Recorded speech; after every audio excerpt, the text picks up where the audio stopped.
Iran का सियासी निज़ाम अक्सर दुनिया के सबसे पेचीदा निज़ामों में शुमार होता है। इसकी साख्त में ना कई तहें हैं जो इसे वाकई मुनफरिद बनाती हैं। तो आइए इस दिलचस्प निज़ाम की तहों को खोलते हैं और समझते हैं कि आखिर ये काम कैसे करता है।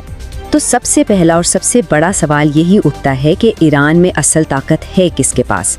अब देखिए, इसका जवाब इतना सीधा नहीं है जितना लगता है, क्योंकि वहाँ ताकत का असल मरकज़ सदर का दफ्तर बिल्कुल नहीं है।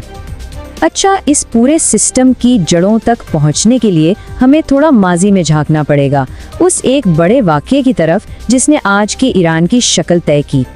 ये सारी कहानी शुरू होती है 1979 के ईरानी इनकलाब से। इस इनकलाब ने मुल्क में एक बिल्कुल नया सियासी निज़ाम कायम किया, जिसे इस्लामी जमहूरिया ईरान का नाम दिया गया। ये निज़ाम पहले से मौजूद तमाम ढांचों से आप कह लें कि यकसर मुख्तलिफ था। इस पूरे निज़ाम की बुनियाद एक बहुत ही ख़ास नज़रिए पर है, जिसे विलायत फ़क़ीह कहते हैं, यानी एक आलिम दीन की सरपरस्ती। इस नज़रिए के मुताबिक मुल्क की हतमी अथॉरिटी एक आला तरीन मजहबी रहनुमा के पास होती है, जिन्हें सुप्रीम लीडर कहा जाता है। दरअसल यही वो चाबी है जिससे ईरान के पूरे पावर स्ट्रक्चर का ताला खुलता है। तो चलें अब सीधा चलते हैं ताकत के इस हैरम में सबसे ऊपर, जहां मुल्क का सबसे ताकतवर ओहदा मौजूद है। ईरान की सबसे ताकतवर शख्सियत सुप्रीम लीडर हैं और इस वक्त ये ओहदा आयतुल्ला अली खामनई के पास है। अब सवाल ये है कि सुप्रीम लीडर इतने ताकतवर क्यों हैं?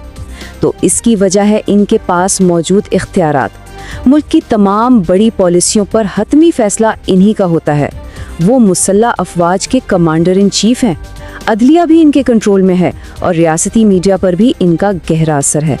यही नहीं, मुल्क की सबसे ताकतवर फौजी कुव्वत इस्लामिक रेवोल्यूशनरी गार्ड कोर यानी IRGC भी पराए रास्त इन्हीं को जवाबदेह है।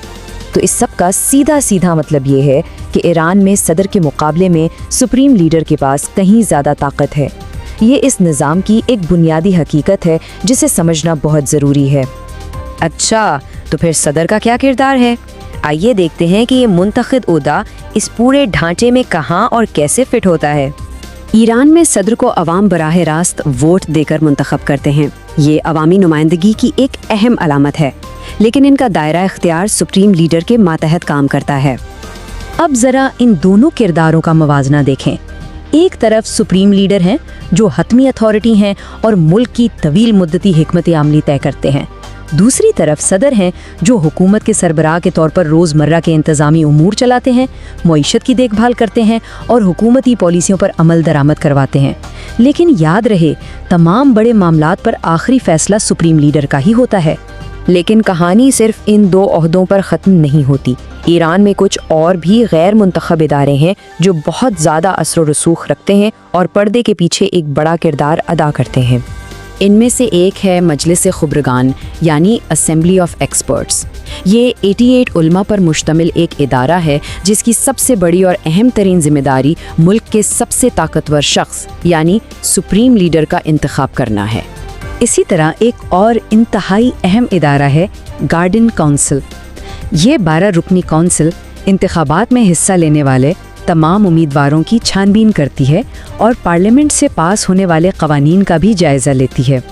यानी एक तरह से ये सियासी निज़ाम का गेट कीपर है, जो ये फैसला करता है कि कौन इंतखाब लड़ सकता है और कौन सा कानून मुल्क का हिस्सा बनेगा।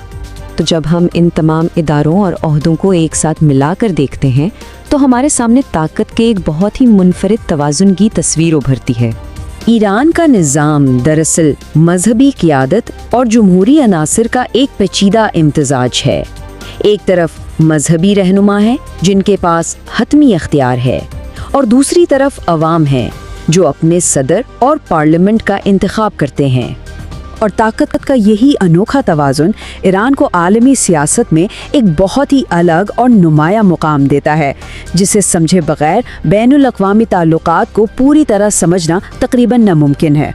ये सब कुछ हमें एक आखिरी और अहम सवाल पर लाकर छोड़ देता है, मुस्तक़बिल में ये पेचीदा निज़ाम किस तरह तब्दील हो सकता है और अगर ये बदला तो इसके आलमी सियासत पर क्या असरात हों।